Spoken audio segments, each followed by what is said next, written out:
Maaf. Nah, Masya apa itu Allah. suaranya? Nah ya, mungkin bisa dipahami terkait dengan sampah adalah dari kita sendiri. Tahu hutan? Hutan itu kan luas, alas bahasa Jawanya. Paling luas adalah alasan. Jadi kalau punya teman, ada orang banyak alasnya, sampean tinggal tinggal aja. Karena mereka nanti akan mengikuti jejak kita. Kita tunjukkan dengan kegiatan kita, kita berani tampil dengan kegiatan kita akan mendapatkan sesuatu dari Tuhan itu. Baik, terima kasih Bu Efrida atas jawaban yang telah diberikan. Dari Prof. Warma, mungkin bisa memberikan tanggapan dari pertanyaannya teman-teman. Saya rasa yang disampaikan Bu Efrida tadi ya. Terima kasih Bu Efrida sudah menyampaikan bahwa ya kita harus menjaga Ya, gimana menjaga tentang apa namanya alam ini gitu karena ya itu akan kembali. Jadi ada istilah bahwa apa namanya kita jaga alam ya alam juga akan jaga kita atau hutan jaga kita seperti itulah sama gitu ya. Apa yang disampaikan Bu Efrida itu sangat benar sekali Mbak Rima. Saya nggak punya tambahan apa-apa karena memang itulah yang harus kita lakukan gitu ya. Dari mulai tadi yang sudah saya sampaikan niat itu paling penting ya itu yang harus kita apa kita eh, tingkatkan menjadi sebuah implementasi. Jadi kalau cuma niat toh juga memang ya niat saja, tapi ternyata nggak melakukan itu sama saja. Tapi niat dan implementasi itu sangat penting. Tadi sudah disampaikan Mbak Rivina, jadi saya rasa sudah tadi sudah baik sekali dan itu sangat tepat sekali apa yang disampaikan oleh Bu Efrida tadi. Terima kasih Bu Efrida. Baik, terima kasih Prof. Warma atas tanggapannya. Kita lanjutkan ke pertanyaan selanjutnya, karena ini pesertanya sangat antusias sekali untuk bertanya. Oke, dari seperti halnya ketika kita beli, pakai, dan buang, hanya sekali pakai. Kemudian dengan mengoptimalisasi dan meminimalisir sampah yang terbuang. Saya olah, saya membuka bank sampah, akhirnya banyak masyarakat yang menyetorkan sampahnya kepada saya, akhirnya saya olah menjadi produk yang berguna. Dan yang kedua yakni mencegah sampah menjadi mikroplastik. Dengan mengolah sampah secara tepat, tidak dibuang sembarangan dan tidak dibuang ke laut. Yang ketiga yakni mengurangi beban TPA karena banyaknya sampah yang telah diolah, yang telah saya olah, sampah yang masuk ke pabrik sehingga mengurangi biaya pemerintah untuk sampah yang masuk ke dalam TPA.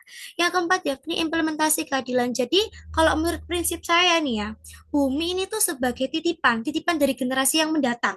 Bahwasanya kalau titipan itu kita harus jaga benar-benar kan, kita harus jaga. Maka dari itu prinsip saya nih ketika saya masih hidup, ketika saya masih bernafas, saya tidak mungkin harus bisa mengolah sampahnya secara mandiri di rumah. Boleh next?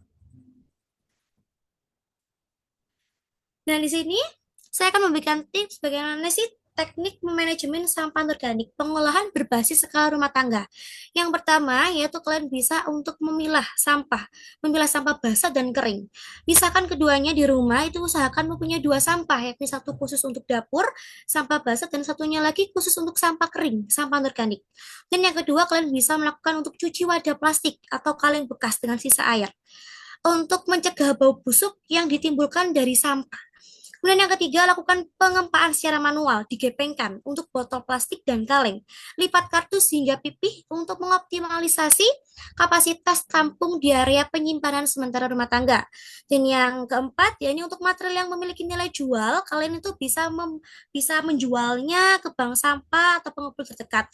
Namun jika untuk limbah B3 bisa dimanfaatkan drop box khusus yang disediakan oleh dinas terkait, seperti yang difasilitasi oleh Dinas Lingkungan Hidup. Dan yang terakhir adalah catat jenis sampah yang bisa dominan dihasilkan setiap bulannya. Jadi ketika kalian ini mencatatnya, akhirnya kan kalian tahu sampah mana sih yang paling banyak, sehingga bulan ke depannya akan bisa untuk menguranginya. Boleh next? Next saja. Dan review perilaku masyarakat. Di sini banyaknya masyarakat ini yang menyetorkan sampahnya kepada saya. itu akhirnya tuh saya analisis perilaku yang benar dan salahnya. Dan perilaku yang benar itu, usahakan ketika kalian menyetorkan sampah ke bank sampah itu dalam keadaan yang sudah dipilah dari rumah, antara sampah kering dan sampah basah disendirikan. Jangan dicampur. Dan hanya disetorkan itu yang kering saja. Dan perilaku masyarakat yang salah saat ini yaitu menyetorkan sampah di dalam keadaan tidak dipilah, bercampur dengan sampah basah, sehingga menimbulkan bau yang tidak sedap. Di saya kadang itu menerima konsumen itu yang menyetorkan sampah itu dalam hal sampahnya itu campur dengan sampah makanan. Jadi baunya memang kurang sedap. Kemudian yang kedua yakni perilaku yang benar yaitu memastikan sampah ini itu tetap kering, tidak terkena air yang nantinya akan berpengaruh pada timbangan, terutama kardus. Dan yang salah yaitu sampah dalam keadaan basah. Ada yang memang sengaja tidak di dalam karung, kadang juga di kardusnya itu basah, kemudian botolnya itu diisi air, sehingga timbangannya itu semakin berat. Dan yang ketiga yakni mematuhi jam buka gudang. Dan yang penting kalau bisa usahakan sampah ini itu sudah digepengkan dari rumah untuk botol dan sejenisnya. Dan yang salah yaitu tidak mematuhi jam buka gudang. Sampah ini belum digepengkan, sampah masih besar dan tidak hemat ruang. Boleh next? Nah, dan ini adalah dokumentasi aksi yang telah saya lakukan selama ini. Itu saja pemaparan singkat dari saya, kurang dan lebihnya mau dimaafkan, dan apabila ada salah kata juga mau dimanfaatkan. Terima kasih. Semoga apa yang saya sampaikan saat ini bisa bermanfaat untuk kita semua. Luar biasa, Fani. Terima kasih atas pemaparan yang telah diberikan. Fani ini telah mengolah 30 ton limbah. Wah, ini sangat besar sekali menjadi produk-produk inovatif seperti tas, gantungan kunci, tempat sampah, dan pot, serta lain sebagainya. Apa yang Fani sampaikan menunjukkan bahwa kreativitas dan kepedulian terhadap lingkungan dapat berjalan beriringan. Proyek yang dilakukan menjadi contoh nyata bahwa pelajar seperti kita ini dapat mengambil peran penting sejak dini untuk mengolah sampah. Lanjut saja kita ke narasumber praktik baik. Yang kedua ada dari Reynando Yudhistira Putra, siswa SDN Wiyung 1 Surabaya. Pangeran 3 Lingkungan Hidup 2025 versi.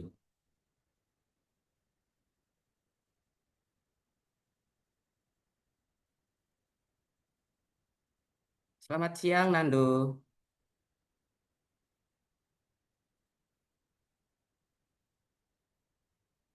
Ya, selamat siang.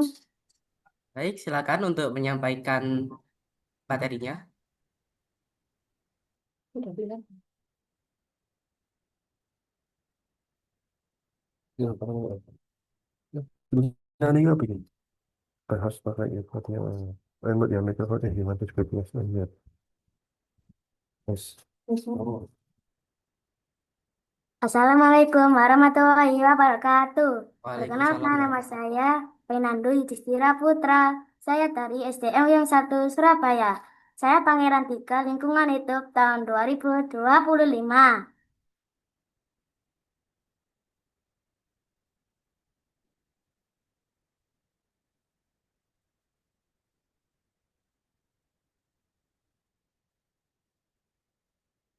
Bisa dilanjut, Nando. Umpet beca nang Gresik, tuku plastik nang warung Pak Ai.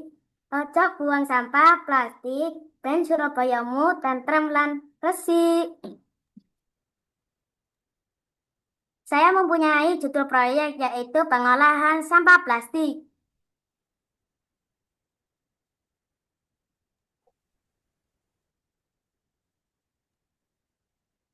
Bisa di next. Alasan saya mengambil proyek ini agar masyarakat mengurangi limbah sampah plastik di sekitar lingkungan, meningkatkan kesadaran masyarakat tentang pengolahan sampah plastik, meningkatkan nilai ekonomi dari sampah plastik.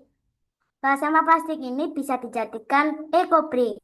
Apa itu ekobrik? Ekobrik adalah sebuah inovasi pengolahan sampah plastik menjadi ramah lingkungan. Sampah plastik yang sudah dicuci dan dikeringkan lalu dipotong-potong dan masukkan ke dalam sampah botol plastik lalu dipadatkan. Saya mempunyai pencapaian yaitu saya mengumpulkan ekobrik sebanyak 4.250 kilo dan mengumpulkan sampah total semuanya sebanyak 6.705 kilo. Saya memulai proyek ini dari Mei 2025 sampai sekarang Februari 2026.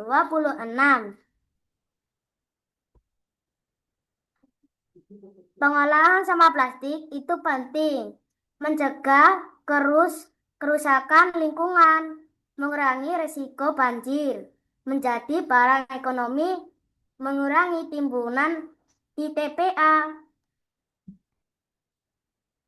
Dan kalau yang gambar di sini, saat saya mengajak kakak kelas untuk membuat ekobrik bersama-sama. Dan yang sebelah di sini, saat saya menjemur sampah plastiknya. Saya mengambil sampah plastik di warkop. Dulunya saya mengambil sampah plastik di 3, 5, 10, 15, 25, sampai 50 warkop. Saya mempunyai 5 rumah makan. Dan saya mempunyai 1 mitra kampung dan 2 mitra sekolah. Saya memilah sampah sendiri dan saya punguti satu persatu di tong sampah. Terkadang saya mendapatkan sampah yang tidak bau sedap dan ada pelatungnya, seperti putung rokok, cangkang telur, nasi, dan sampah lain-lain. Nah, di sini saya mempunyai prakarya seperti yang gambar-gambar sini. Kalau yang digambar sini ekobrik, saya berkolaborasi bersama sekolah untuk eh, berlomba prakarya dari ekobrik. Dan saya membuat ekobrik seperti dari meja, kursi, lemari, pot tanam, dan lain-lain.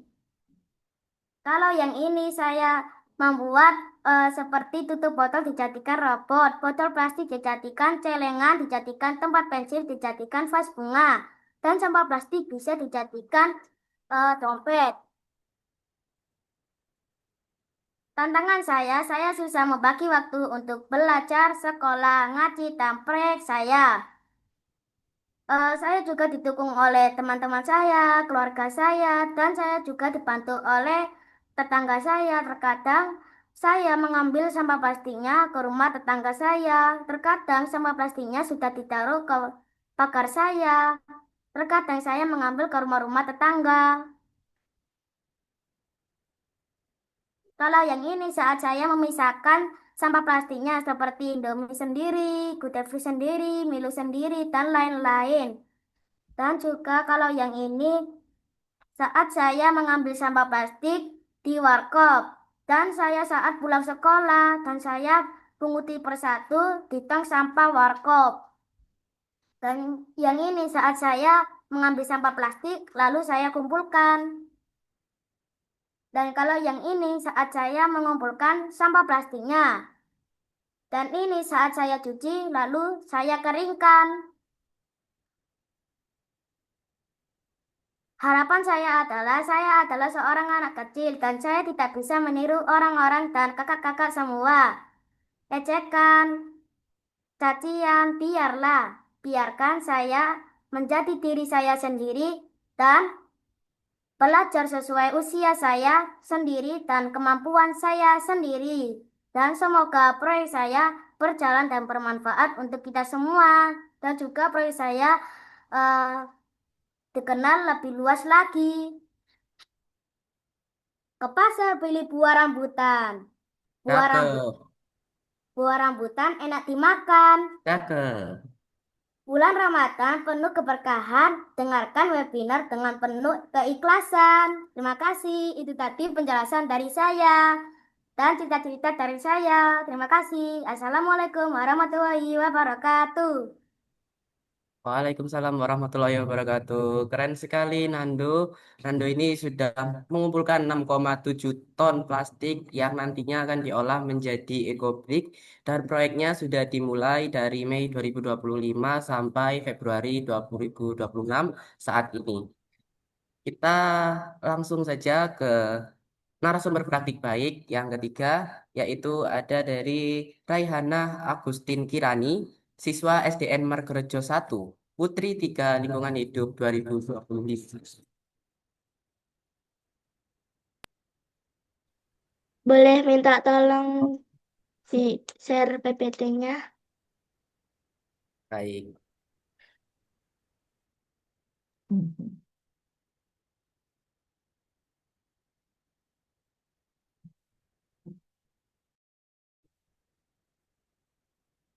Mungkin sambil menunggu PPT-nya di share screen, bisa diceritakan sedikit capaian yang telah diraih sampai saat ini tentang proyeknya.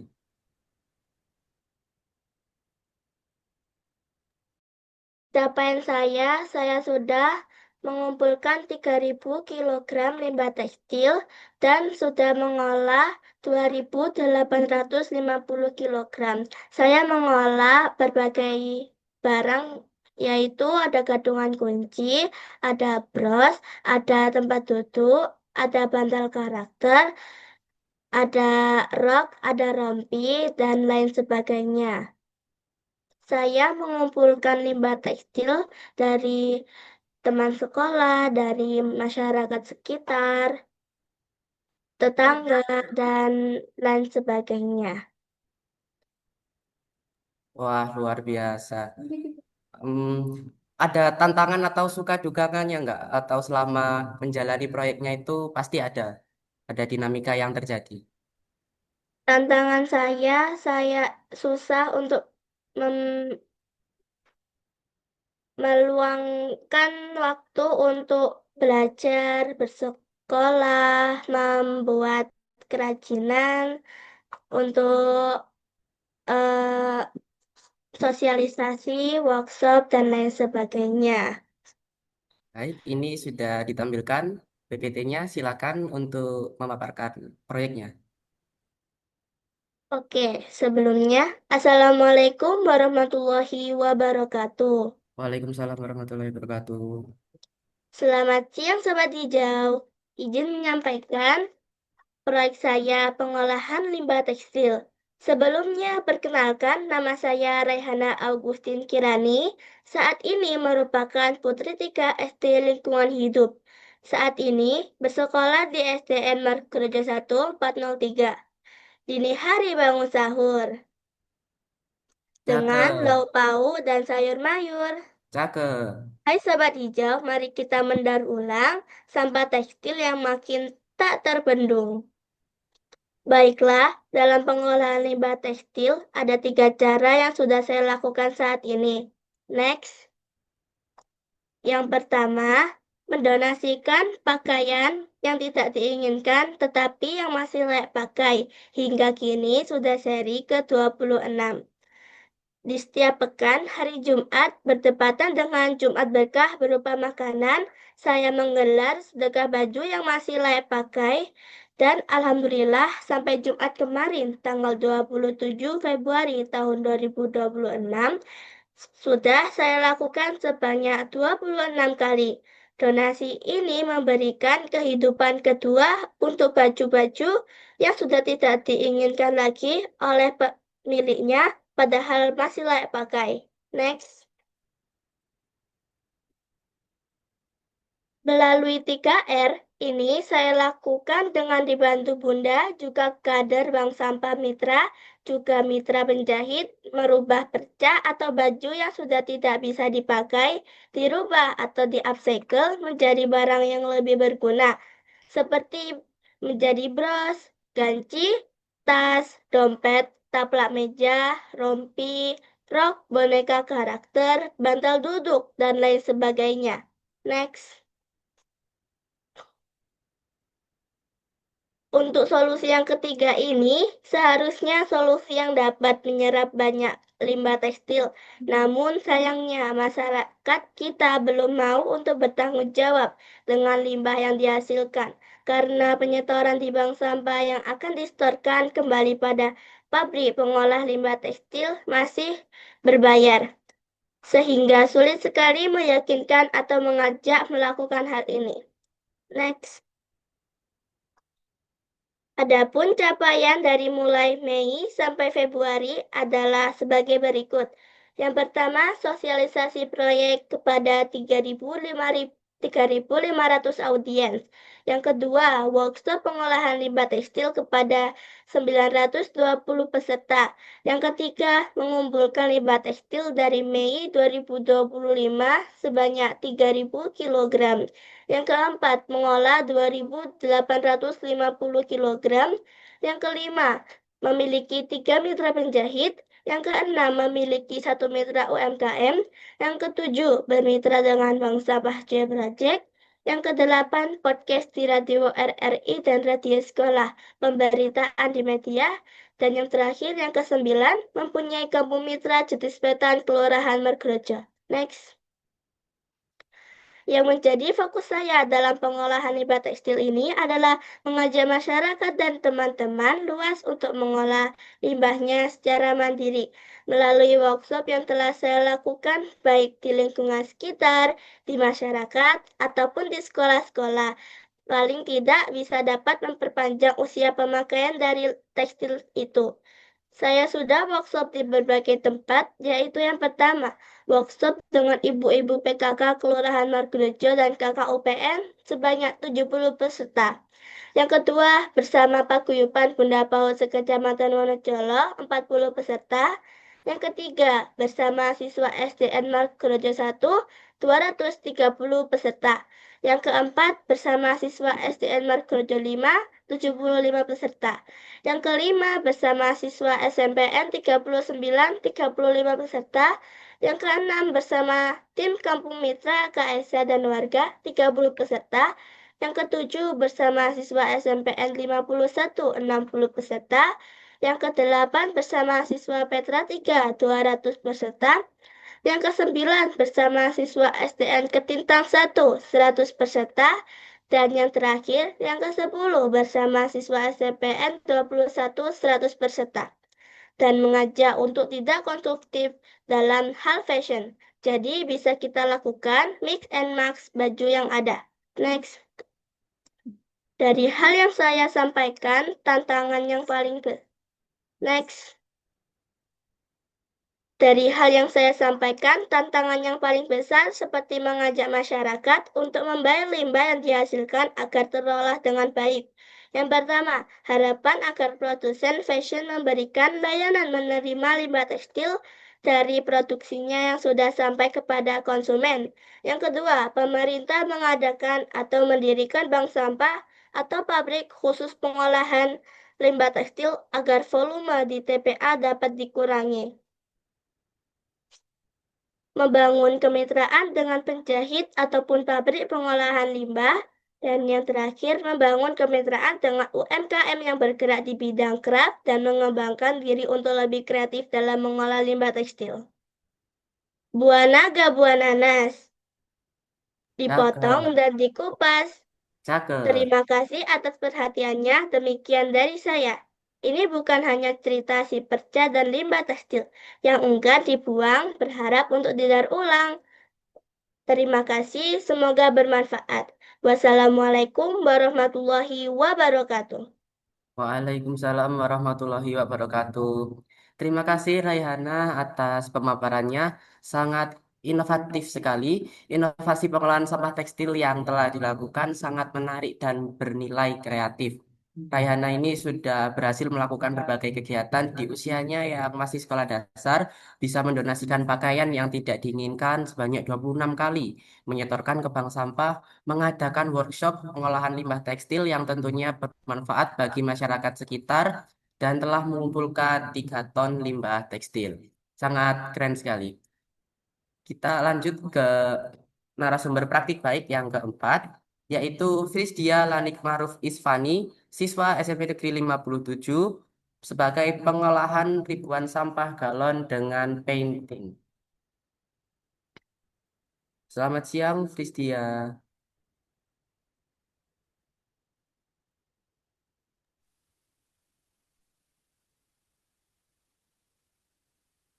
Baik, bisa langsung dimulai untuk memaparkan proyeknya.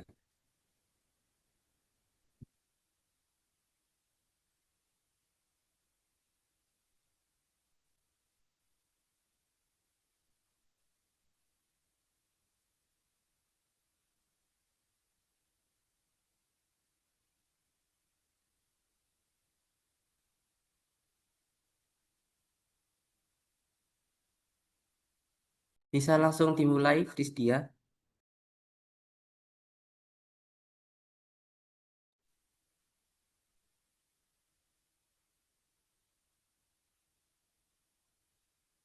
Mohon maaf, suaranya masih belum terdengar.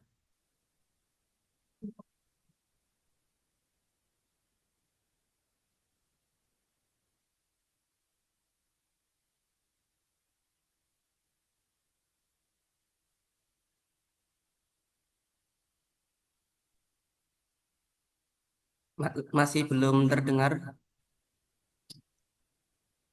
Mungkin kalau memakai bisa dilepas terlebih dahulu.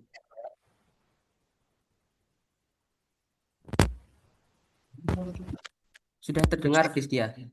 Sudah? Ya, terima kasih. Oke. Assalamualaikum warahmatullahi wabarakatuh.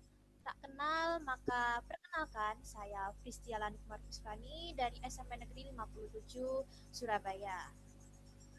Saya telah meraih beberapa juara di tunas hijau, diantaranya yaitu juara 1 pengolahan sampah plastik SMP, juara 3 lomba public speaking pengolahan lingkungan hidup, juara 3 pengolahan sampah non-organik terbaik tingkat SMP, dan yang terakhir juara 3 realisasi penjualan terbaik tingkat SMP. Oke, baik, next.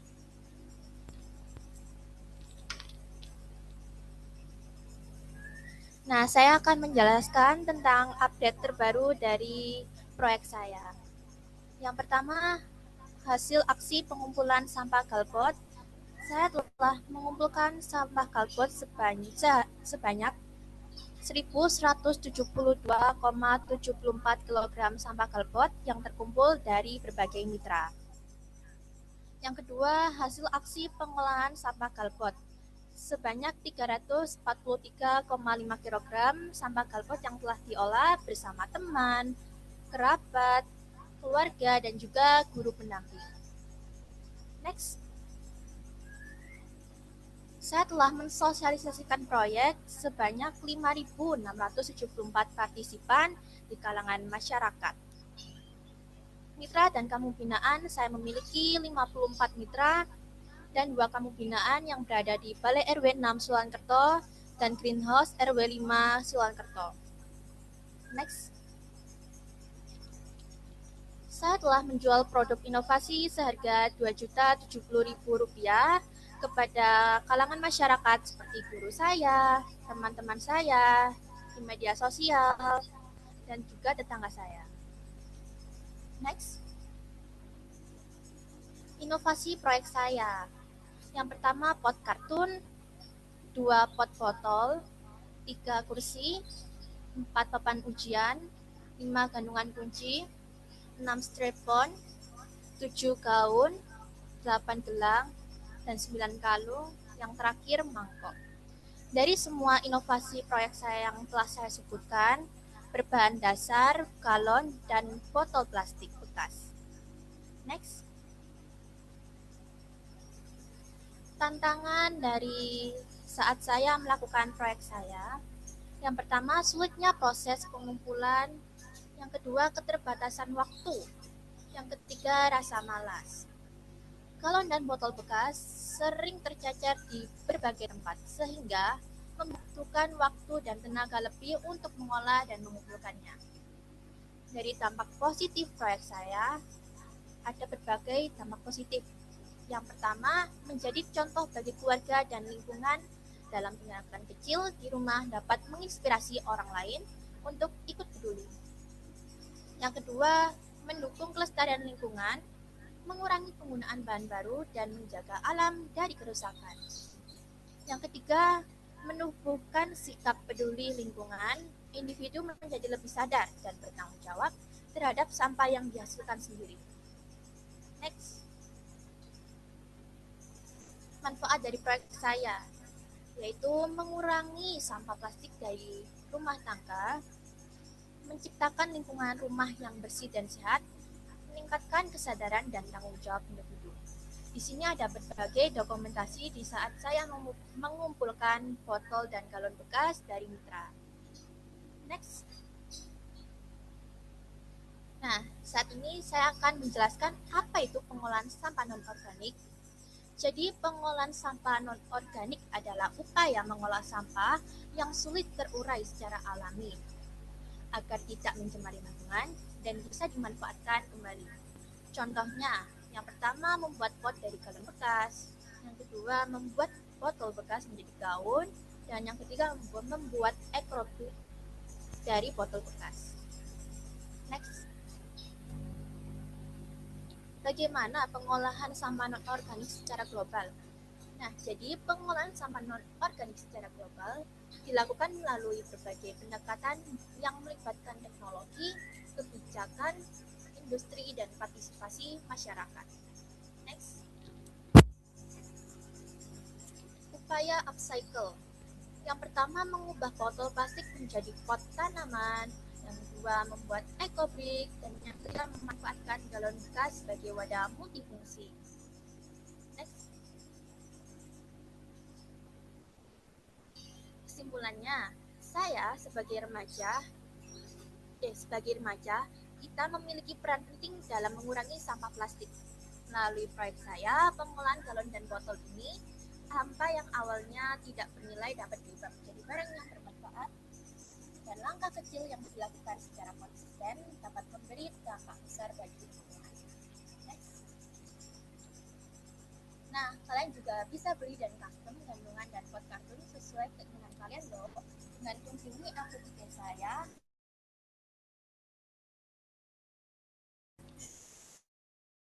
@817758409. Next. Nah, terima kasih teman-teman telah mendengar paparan dari saya. Mohon maaf jika ada kesalahan kata dari saya, semoga bermanfaat. Saya Fisdia Latifa Rusfani dari SMP Negeri 57 Surabaya. Izin pamit undur diri. Wassalamualaikum warahmatullahi wabarakatuh. Waalaikumsalam warahmatullahi wabarakatuh. Terima kasih Frisdia atas sharing yang sangat inspiratif. Upaya mengolah ribuan galon bekas menjadi karya melalui seni lukis merupakan contoh nyata bahwa pengelolaan sampah dapat dipadukan dengan kreativitas dan memberikan dampak positif bagi lingkungan. Kita lanjut ke narasumber praktik baik yang kelima, yaitu Danisha Cantika Putri, siswa SMPN 46, pengusaha pengolah sampah kertas, finalis Putri Lingkungan Hidup tahun 2025. Selamat siang, Danisha. Selamat siang, Rehan. Baik, Izin membagikan PPT. ya baik, langsung di share screen dan dimulai untuk memaparkan materinya.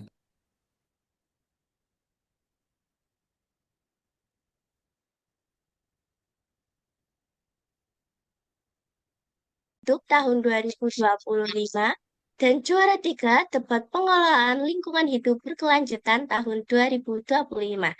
Dalam kesempatan kali ini, saya akan menjelaskan proyek lingkungan hidup saya yang berjudul Every Paper.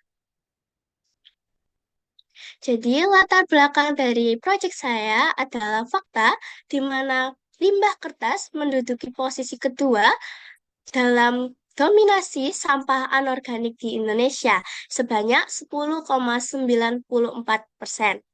Sayangnya, tingkat daur ulang nasional di Indonesia hanya sekitar 13 sampai dengan 15%.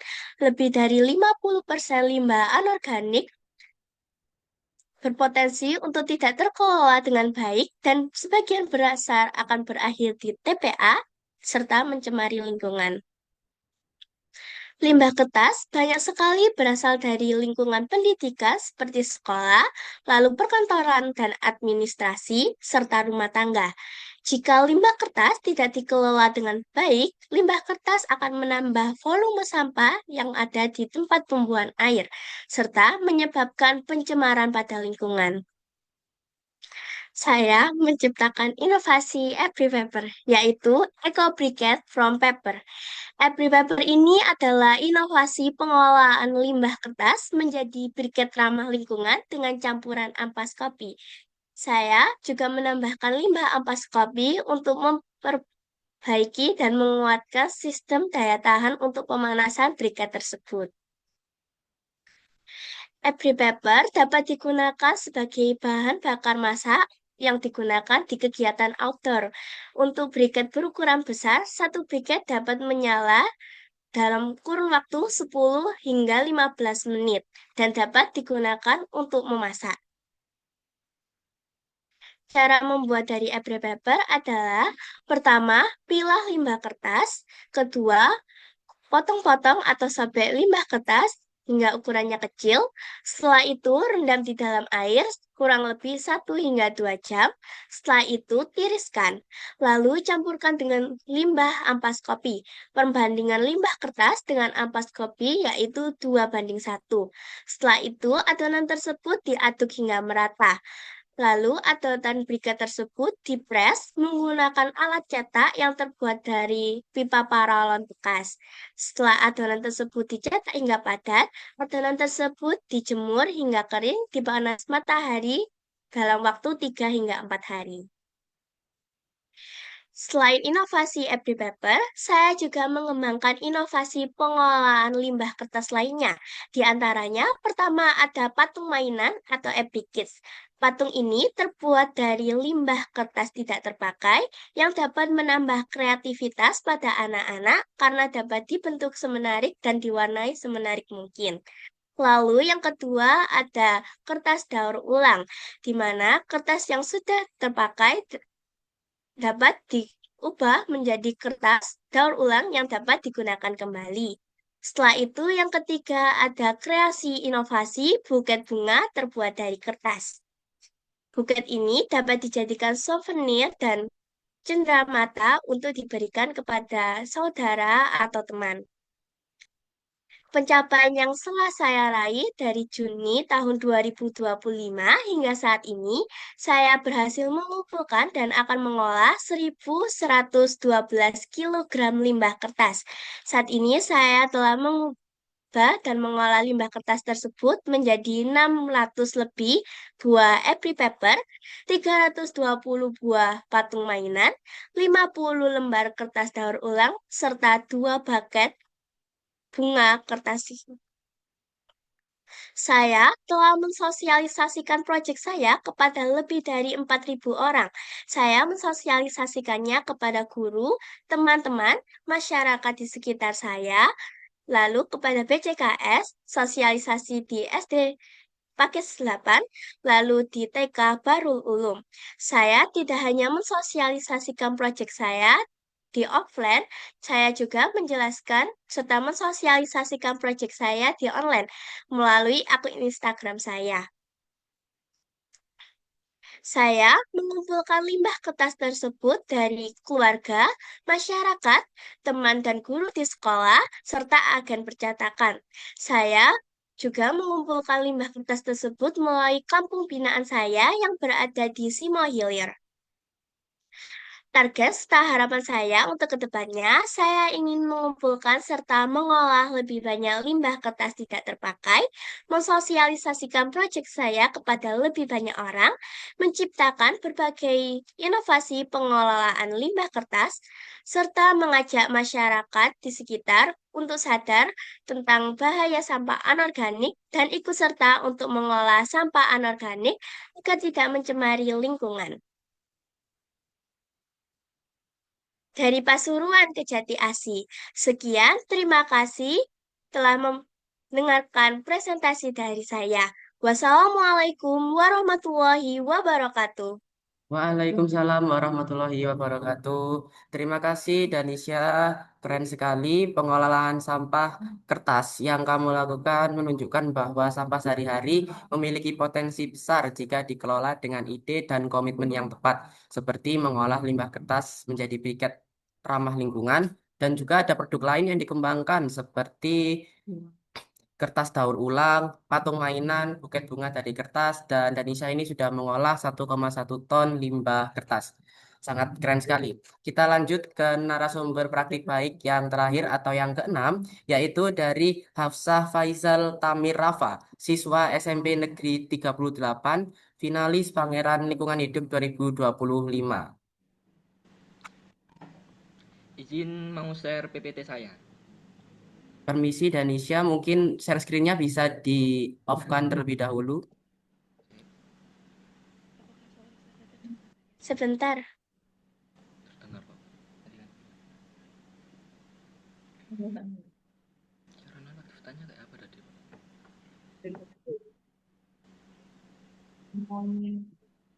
Itu jadi sosial kan kita. Kira apa? Repot dia sih. Gak pun pas. Jadi ibu yang anu. Nah, berpikir sama adik gua Ini langsung masukin. Di stop share terlebih dahulu, Danisa. Kayak apa nanti caranya, Bu? Stop share. Oh iya, sudah. Baik, mungkin lanjut kita ke narasumber ke-6, yaitu Hafsa Faisal. Silakan untuk share screen dan memaparkan materinya.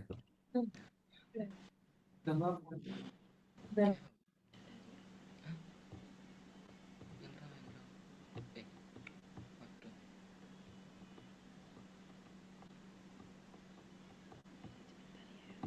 Sebentar ya. Terus lanjut ya, biar Sudah terlihat? Apakah sudah terlihat? Dan suara saya Dia sudah sudah terlihat jelas? dan sudah terdengar suaranya. Iya. Bu, ini cara full screen nggak apa, Bu? Full screen.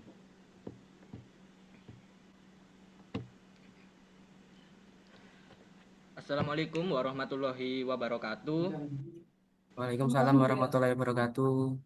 Sebelumnya, perkenalkan nama saya Hafsa Faisal Tamir Rafa dari SMP Negeri 38 Surabaya. Saya finalis Pangeran Lingkungan Hidup tahun 2025.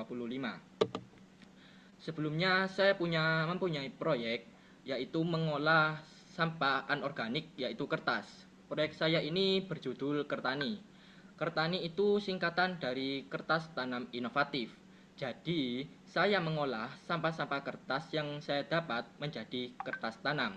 Tidak hanya itu, saya juga mendaur ulang sampah-sampah kertas yang saya dapat menjadi lembaran kertas daur ulang dan beberapa hastakarya atau prakarya.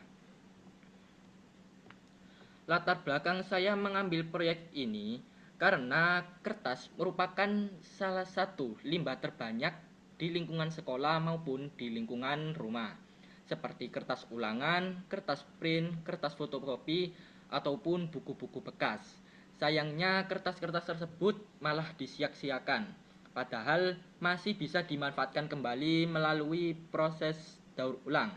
Dengan sedikit inovasi, saya mendaur ulang kertas-kertas tersebut menjadi kertas tanam yang mengandung biji tanaman sehingga dapat ditanam dan tumbuh menjadi tanaman baru. Keunggulan proyek saya yang pertama yaitu mengurangi limbah kertas yang ada di sekolah maupun di sekitar tempat tinggal saya, serta mendukung program daur ulang dengan membuat produk yang bermanfaat. Yang kedua, mendaur ulang kertas dengan metode praktis dan mudah. Yang ketiga, tidak menimbulkan bau tidak sedap saat mendaur ulang. Untuk capaian proyek, yang pertama, saya sudah mengumpulkan sampah kertas sebanyak 1054 kg. Yang kedua, membuat kertas daur ulang sebanyak 334 lembar. Yang ketiga, membuat kertas tanam sebanyak 267 lembar. Saya juga sudah mensosialisasikan proyek ini ke 2.246 orang. Saya juga mempunyai kampung mitra, yaitu RW 07 Kelurahan Wonokusumo sebagai mitra pengumpulan limbah kertas, di mana RW tersebut merupakan area tempat tinggal saya.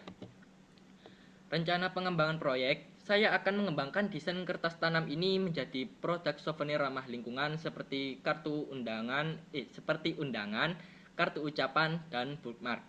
Ini dokumentasi saya saat membuat hastakarya. Sebenarnya masih ada beberapa lagi, tapi saya tidak menaruh fotonya karena tidak cukup.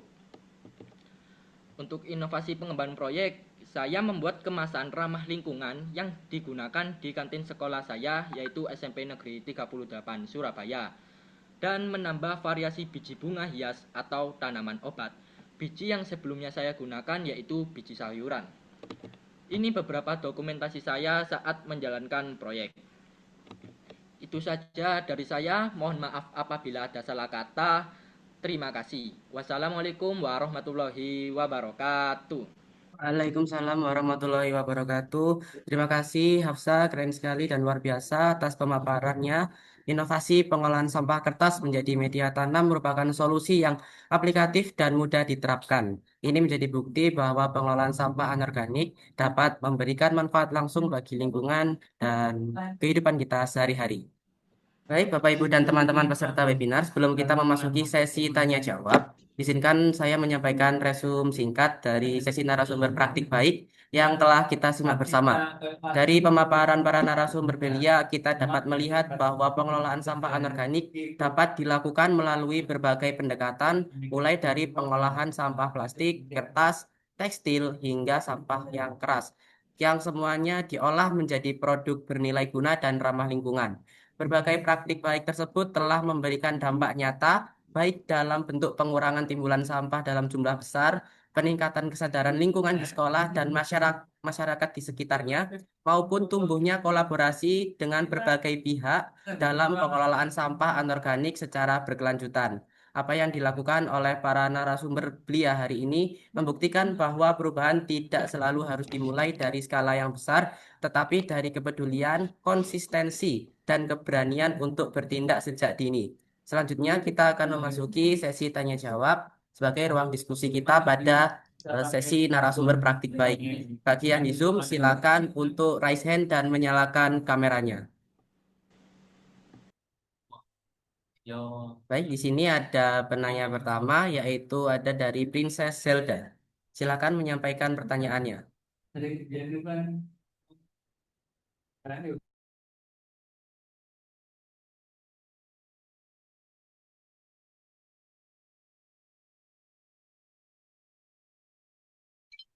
Terima kasih atas kesempatannya.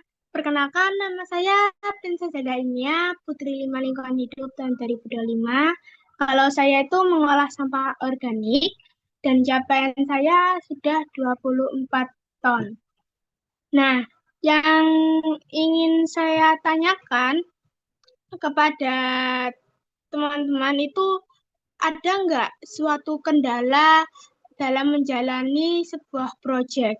Terus yang kedua adalah ketika teman-teman meyakinkan orang-orang yang ada di sekitar teman-teman untuk mengolah sampah non-organik itu sangat perlu untuk menjaga lingkungan, itu bagaimana respon masyarakat di sekitar tempat tinggal teman-teman? Terima kasih. Terima kasih Princess atas pertanyaannya.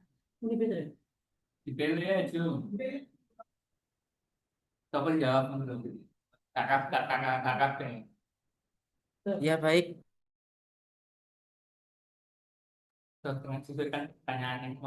Terima kasih Princess atas pertanyaannya. Mungkin kami ingin mendengar jawaban dari Fani terlebih dahulu.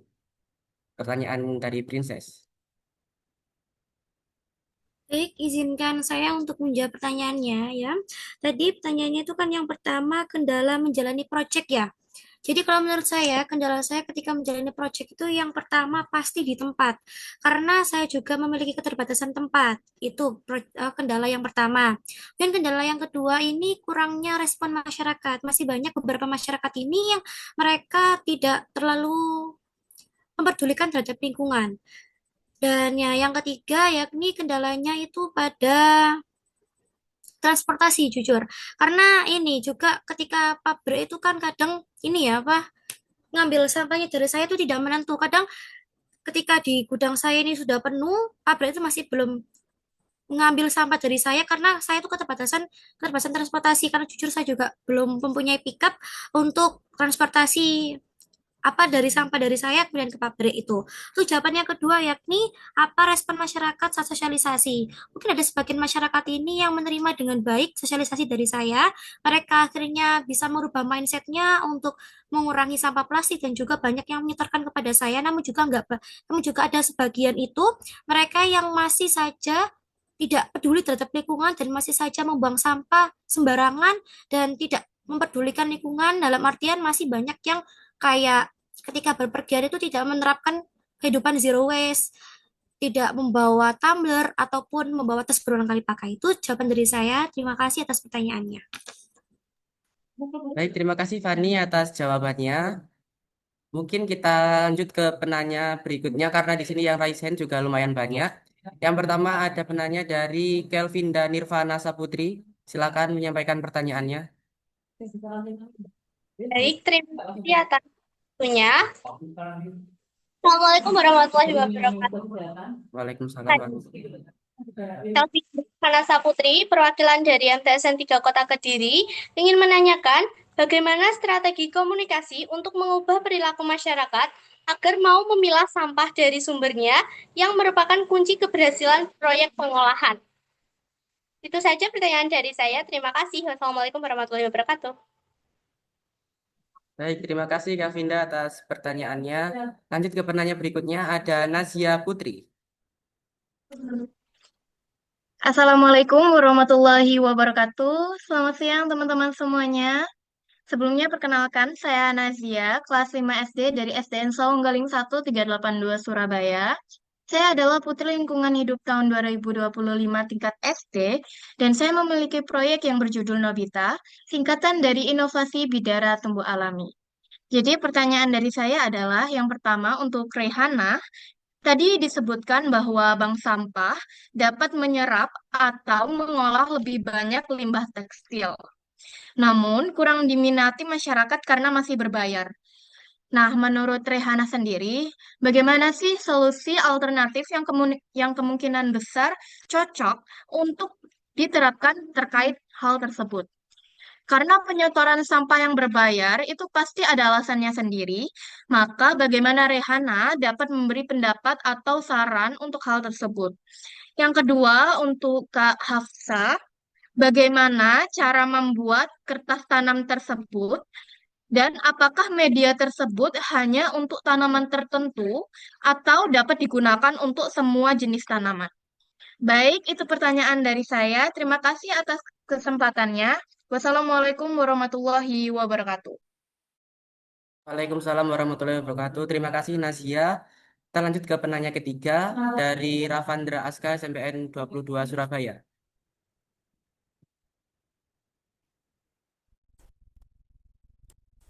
Assalamualaikum warahmatullahi wabarakatuh. Waalaikumsalam warahmatullahi wabarakatuh. Perkenalkan, nama saya Ravandra Aska Peripta dari SMPN Negeri 22 Surabaya.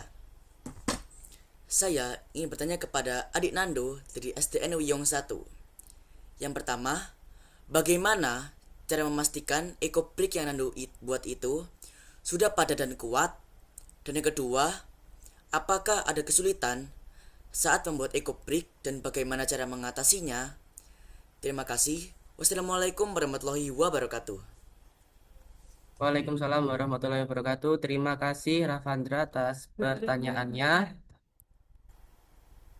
Baik, kita lanjut ke menjawab dari pertanyaan Kelvinda.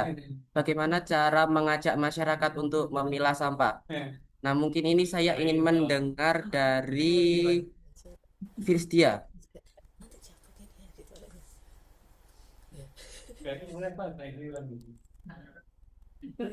Silakan Firstia.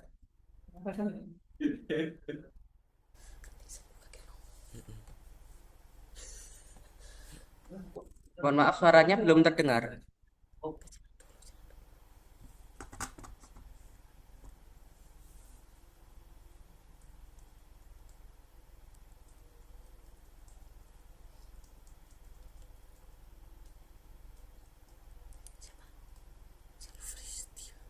Itu mesti itu suara pelan dari kapan itu mesti soal presentasi nggak pernah. Mungkin Firstia masih ada kendala teknis. Kita lanjut menjawabnya dari Danisha. Saya ingin mendengar jawaban dari Danisha. Pertanyaan dari Kelvinda tentang cara mengajak masyarakat untuk memilah sampah. Baik, terima kasih atas pertanyaannya.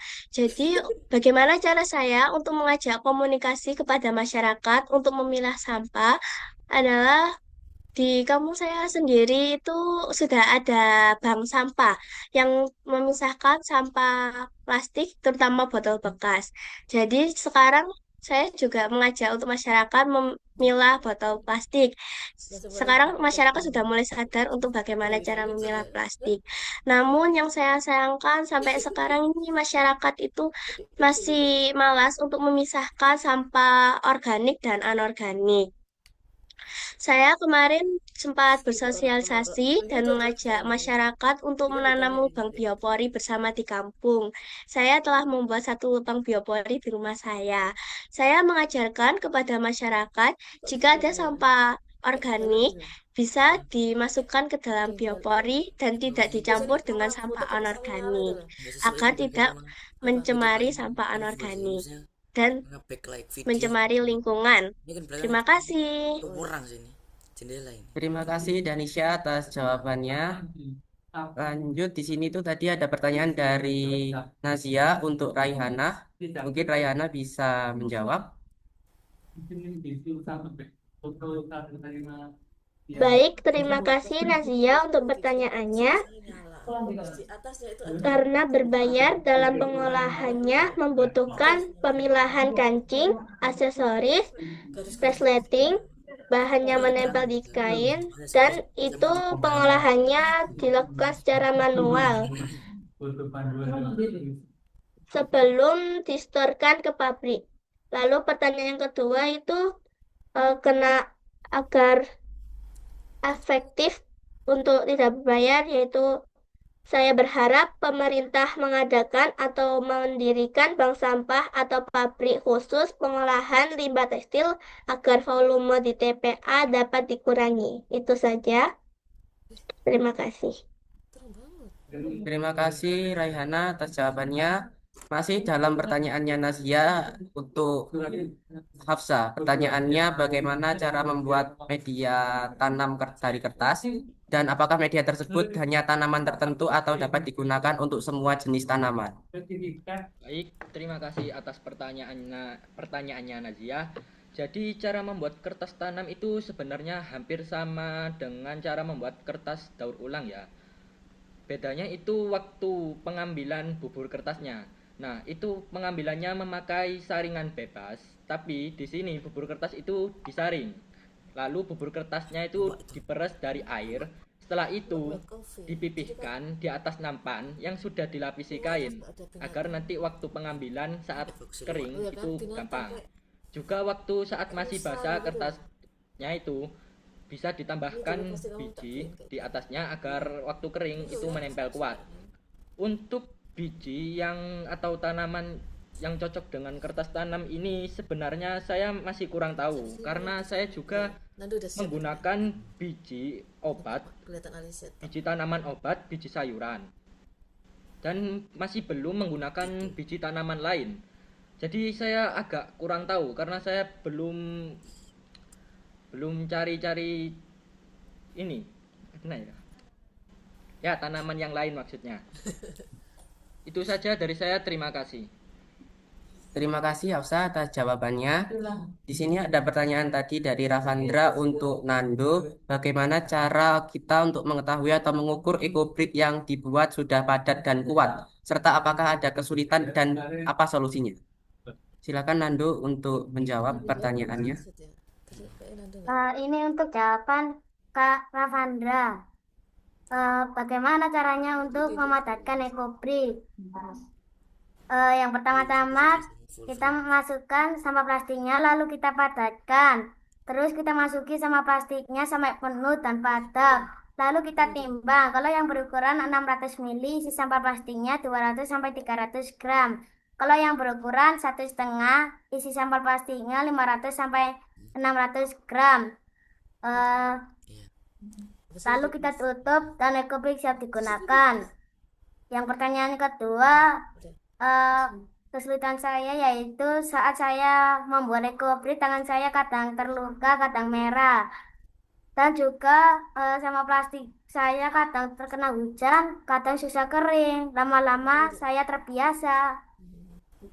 Itu tadi jawaban dari saya. Terima kasih. Terima kasih Nando atas jawabannya. Kita lanjut penanya berikutnya, yaitu ada Rudi Syahputra Alam. Silakan menyampaikan pertanyaannya. Rami. Tapi kamu Terima kasih atas udah. pertanyaan yang diberikan. Sebelum saya Rudi Septral dari SMP Negeri 11 Surabaya sebagai Pangeran Lingkungan Hidup tahun 2025 dengan proyek ini budidaya nakes. Nah, pertanyaan saya, Dijadiin apa itu? eh, Dulu. Oh, videomu. mengapa upaya penguraian sampah plastik di Indonesia masih berjalan sangat lambat meskipun segala sesuatu dan upaya sudah banyak dilakukan oleh masyarakat yang ada di sekitar kita. Itu saja, terima kasih. Wassalamualaikum warahmatullahi wabarakatuh. Mohon maaf, bisa diulangi pertanyaannya karena sempat terputus. Mengapa upaya pengurangan sampah plastik di Indonesia lambat meskipun segala sesuatu dan upaya sudah banyak dilakukan oleh masyarakat? Baik, terima kasih Rudi atas pertanyaannya. Lanjut, ada pertanyaan dari Sanggarama Rasio. Silakan untuk menyampaikan pertanyaannya.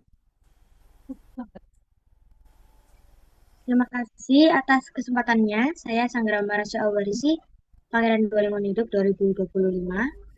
Nah, saya mau bertanya kepada Kak Firdausa dalam mengolah botol. Dan sekarang mau menjualnya kemana aja ya Kak? Serta bagaimana? Permisi, saya ingin bertanya kepada Kak Fani dan Kak Firdausa. Dalam mengolah botol dan sekarang menjualnya kemana saja? Serta Kak Fani dan Kak Firdausa dalam mengolahnya supaya terhindar dari mikroplastik itu bagaimana ya Kak? Lalu kepada Nando, ketika mengolah sampah saset itu kesulitannya apa ya?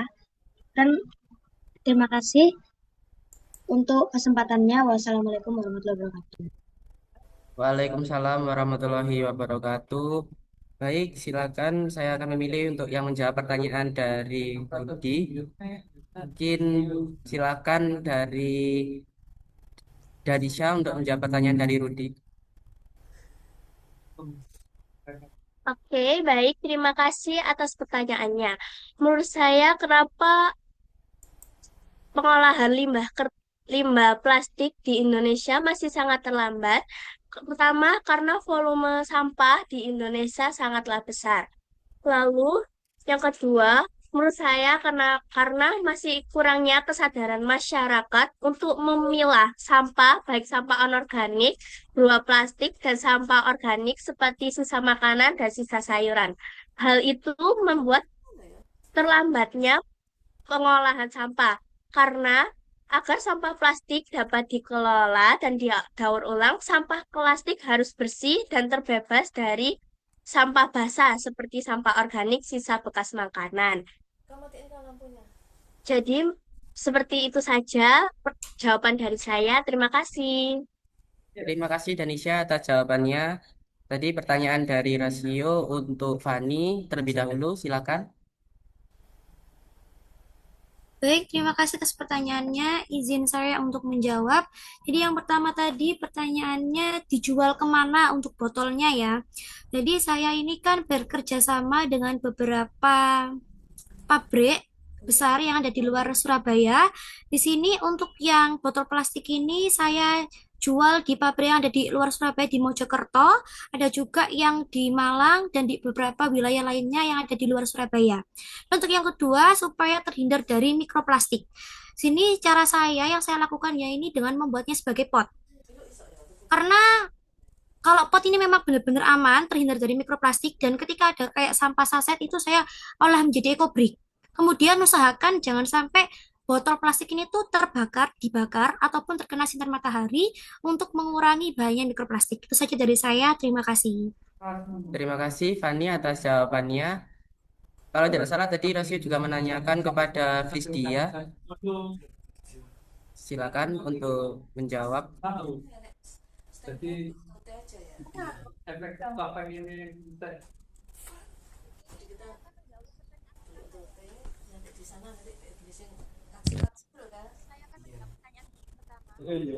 Belum terdengar Frisdia. Tes. Sudah terdengar? Oke, jadi saya akan menjawab pertanyaan yang pertama. Botol plastik itu dijual kemana aja? Jadi saya menjual ke media sosial seperti contohnya Instagram, TikTok. Terus bahkan saya juga mempromosikan kepada tetangga-tetangga saya dan juga guru-guru saya. Dan untuk yang pertanyaan kedua, apa tadi? Pertanyaan kedua Mas Rehan. Ya mungkin bisa diulangi saja rasio karena tadi juga sempat tidak terdengar. Oke, jadi pertanyaan pertama tadi, saya menjual kreativitasan botol saya ke media sosial seperti Instagram, dan saya juga mempromosikan kreasi saya kepada tetangga-tetangga dan guru-guru. Ya baik, terima kasih Pristia atas jawabannya. Silakan mungkin tadi Nando menjawab pertanyaan dari rasio.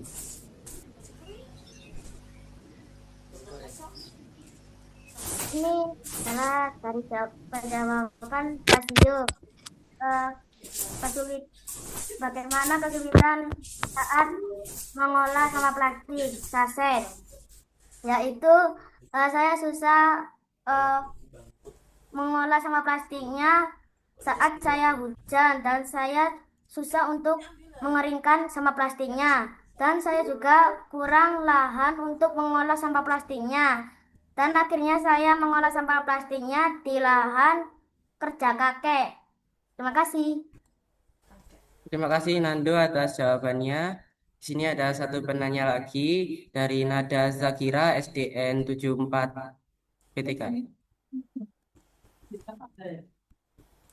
Assalamualaikum warahmatullahi wabarakatuh.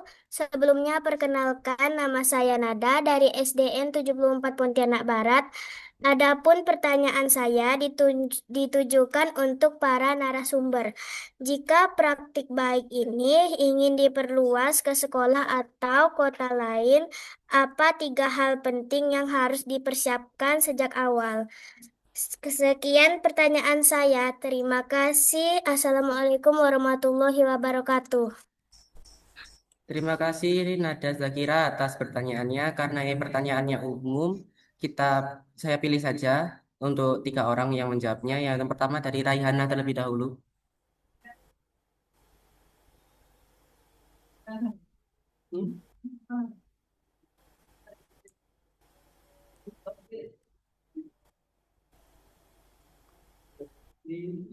Tiga hal yang harus dipersiapkan itu sosialisasi materi proyek yang akan disampaikan. Lalu yang kedua itu contoh barang yang dipersiapkan untuk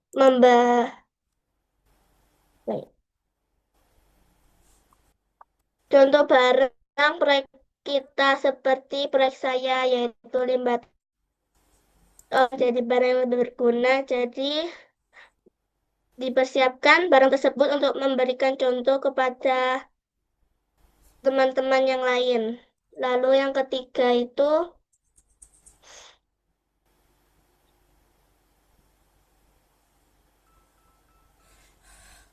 cara pembuatan di proyek. Seperti proyek saya untuk membuat asrama lingkungan, seperti kita membutuhkan bahan-bahannya seperti baju bekas, gunting. Seperti itu. Terima kasih. Terima kasih Raihana atas jawabannya. Saya ingin mendengar jawaban dari Hafsah Faisal Tamir.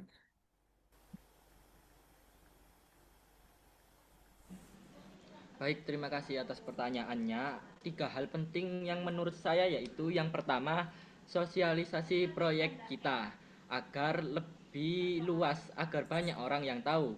Dan yang kedua, kolaborasi, ajak masyarakat dan warga-warga sekitar berkolaborasi untuk melakukan proyek bersama. Yang ketiga, tunjukkan hasil dari proyek kita, tunjukkan dampak positif dari proyek kita seperti apa agar mereka percaya. Itu saja dari saya, terima kasih. Terima kasih Hafsah. Selanjutnya saya ingin mendengar jawaban dari Danisha. Silakan Danisha.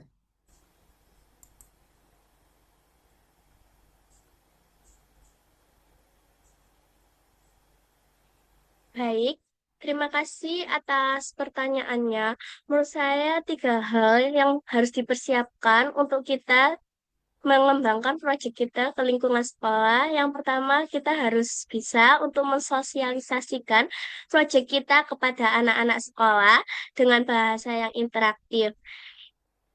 Yang kedua, kita harus bisa untuk mengajak anak-anak dan menumbuhkan rasa cinta terhadap lingkungan kepada anak-anak sekolah agar dapat ikut serta berkontribusi untuk mensukseskan proyek kita. Lalu yang ketiga, kita harus menanamkan rasa tanggung jawab kepada anak-anak untuk dapat ikut serta dalam proyek kita mengolah sampah. Karena kewajiban untuk mengolah sampah bukan hanya kewajiban satu orang, namun juga adalah kewajiban seluruh umat manusia. Terima kasih. Terima kasih Danisha. Baik, dari saya sendiri, saya juga memiliki pertanyaan. Mungkin kalian bisa menjawab salah satu atau beberapa. Dari pengalaman kalian, dukungan siapa yang paling berpengaruh dalam keberhasilan kegiatan ini? Atau keluarga, sekolah, ataupun lingkungan sekitar? Boleh siapa yang ingin menjawabnya?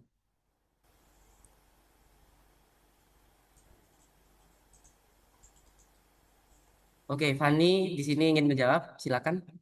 Izin menjawab ya Rehan ya. Menurut saya dukungan yang paling berpengaruh itu yang pertama tuh pastinya dari keluarga. Dari keluarga, kemudian lingkungan, dan sekolah.